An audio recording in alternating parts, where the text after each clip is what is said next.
مبيعاتك هتتضاعف 5 مرات في مجال السوق العقاري لو عملت ال3 خطوات دول. واخر خطوه اهم خطوه. 1. اصنع محتوى. صناعه المحتوى دلوقتي ما بقتش رفاهيه، دي بقت شيء ضروري جدا عشان تظهر في السوق العقاري بشكل مختلف وعملائك يوصلوا لك بشكل اسرع. يعني تبقى بتطلب مش بتعرض، وحط تحتيها 100 خط. 2. ركز على القيمه.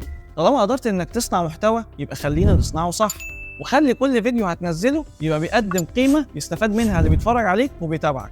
كل ما كنت بتقدم قيمة أكتر كل ما ده هينعكس على مبيعاتك وشغلك في النهاية. 3.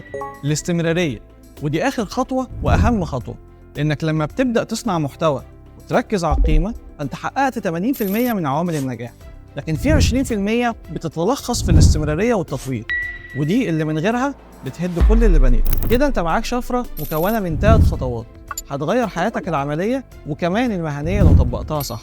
فأيا كان دورك في المجال العقاري وحابب تصنع محتوى قوي وقيم وبشكل مستمر، ده دورنا في ترندنج. ابعت لنا دلوقتي لتفاصيل أكتر.